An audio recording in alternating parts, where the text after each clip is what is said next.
I work with law enforcement as well, doing training and all, and I've been asked over the years so many times, is Stephen Avery guilty and is Brendan Dassey guilty?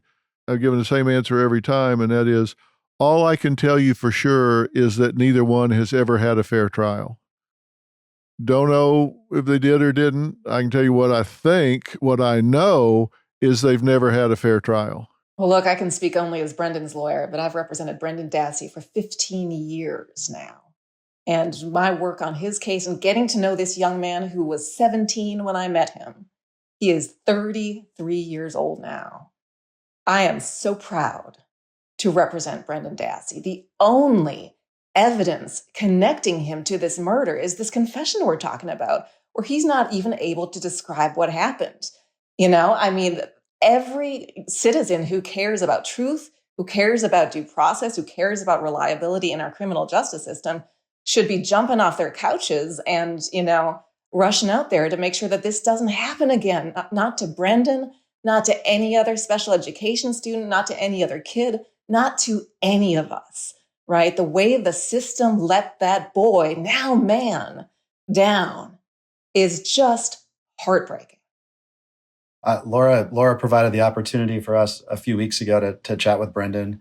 And I think it's important for me to be able to say how kind and inspiring Brendan Dassey is. And I can't imagine anybody I've talked to. I know we had Terrell Swift on your show. Anybody I've talked to that's been kind of a victim of this process, it just amazes me the hope and the positivity and the focus that they have. Because they know who they are and they know what they did or did not do. And Brendan's just one of the positive, most inspirational piece of this whole puzzle, I think. Yeah. He's 33, as I said. And, Brendan I've watched him grow up. He's grown up into this unbelievably kind, gentle, funny person who still has this childlike faith that one day justice is going to come for him. It's remarkable. After making a murderer, all these people around the globe, millions and millions of people saw his story. They started writing Brendan letters, right? From all over the globe. You'd get these letters. He still gets like 5 or 10 letters every day. Really? From ordinary people who just, it's nothing profound or eloquent, who just put down on a piece of paper, hey, Brendan, hang in there. I'm thinking of you. I believe in you. Hold your head up high. The truth is going to come out. This kind of stuff. He still gets these letters every day. He keeps them. And he writes back to as many people as he can, given his limitations. He writes back to as many people as he can because those letters, finding their way to his prison cell in rural Wisconsin, some from Australia, some from, the other side of the country, some from just down the street in Wisconsin.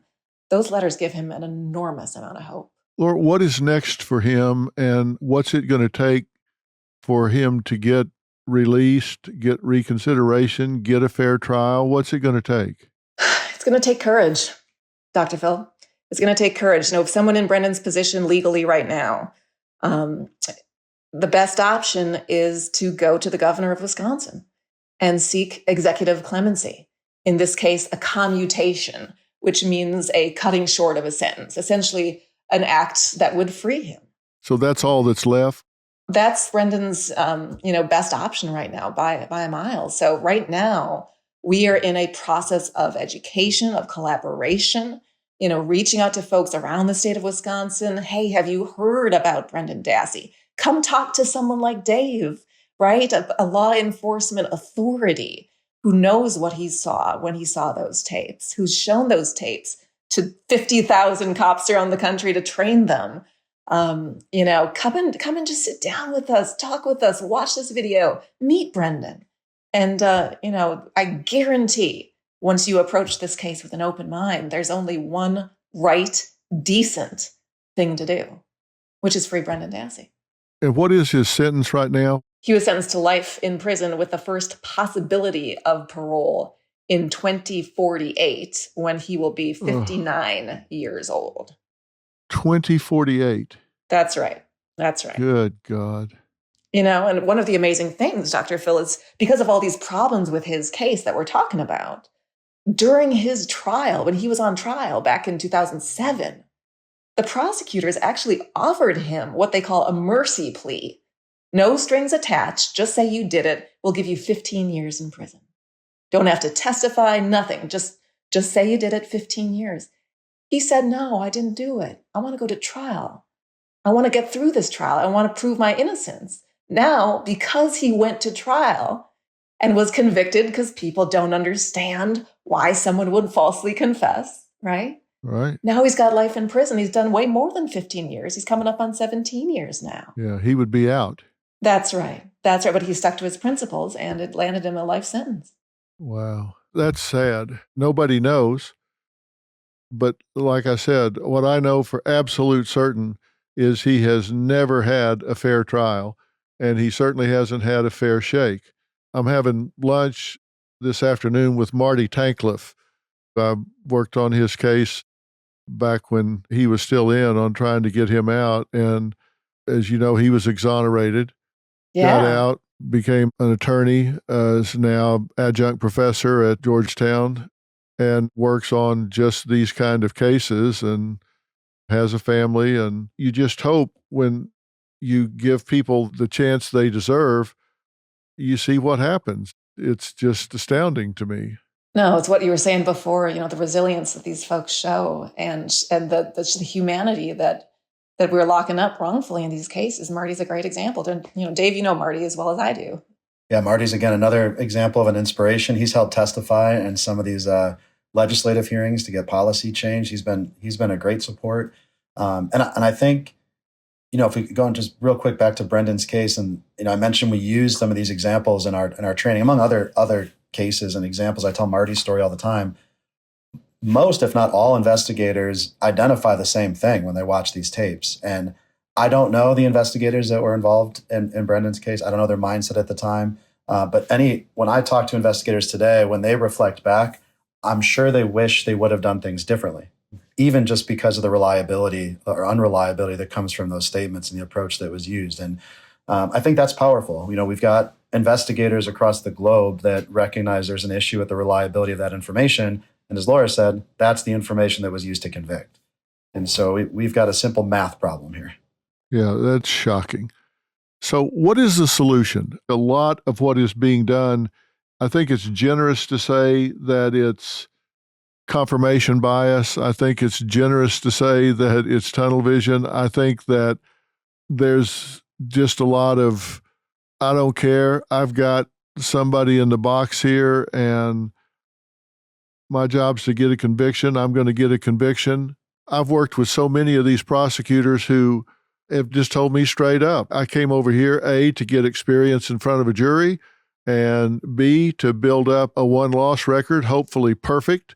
And then I'm going to jump to the defense side of the docket so I can then start recruiting these cases and say, hey, I was a prosecutor. I was your worst nightmare. I never lost a case. I know how to beat these cases because I've been on the other side. I think they've got an agenda. Some of these guys have an agenda, and then they're going to jump to the other side of the docket and try to get rich off of it. I think there's more larceny in their hearts than just simple confirmation bias.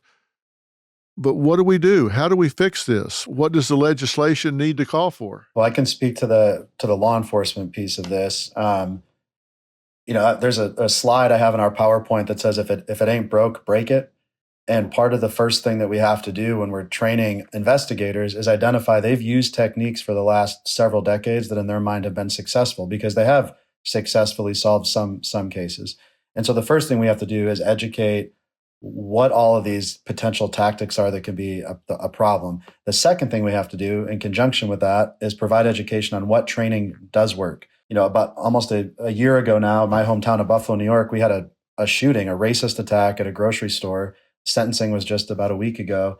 We had 10 people in our community were killed. And if you have to go interview the witnesses to a shooting, you can't be relying on these deceptive tactics or assuming how they're going to respond. You need to understand how trauma impacts those witnesses.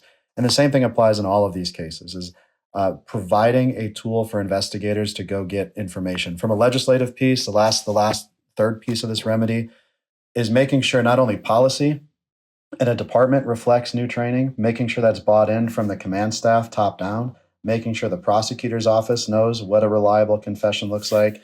And if all that doesn't work, and it hasn't, we have to know that about 30% of wrongful convictions contained a false confession, which means about 30% of these had confessions that were admitted by the courts as voluntary. And so the important piece of legislation is to provide the courts a screening tool to identify if all else fails, this shouldn't be used as evidence in a conviction against a potentially innocent person. So I think those are at least the three prongs that we're working on this side. I just throw one other thing into the mix here that I think another thing that surprises people, ordinary people, is the idea of prosecutorial immunity and police immunity.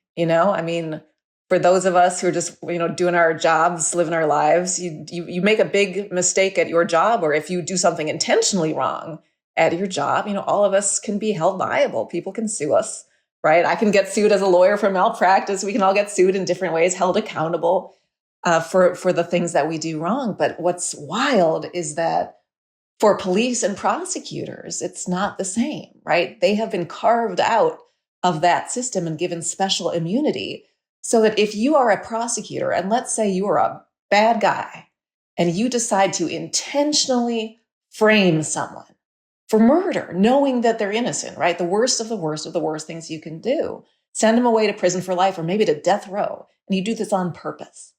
You cannot be held liable under the law because of immunity, right? And police officers have qualified immunity that act to protect them, even if they do things intentionally wrong. And I think that's a huge part of the system that's got to be fixed too. We can all be held accountable to each other.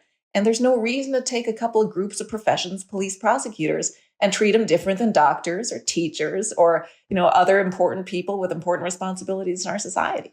Yeah, I think we're all three saying the same thing. Think about how many interrogations go on, how many interviews or interrogations, however somebody approaches it, go on every day. I think the vast majority of them don't have ill intent. I think they're trying to get to the truth, get to the bottom, find out what happened, and hold the right people accountable. I'm a huge supporter of law enforcement from the bottom to the top. But man, when you get something that goes awry, I think depriving someone of their liberty in the United States is a very high standard, and it should be. Mm. Depriving someone of their life is the highest of high standards, and well, it should be.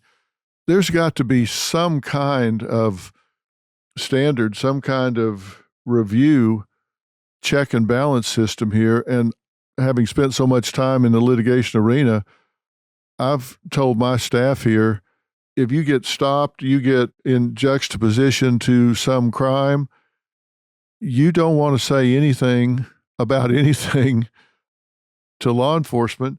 You need to get a lawyer and don't say anything.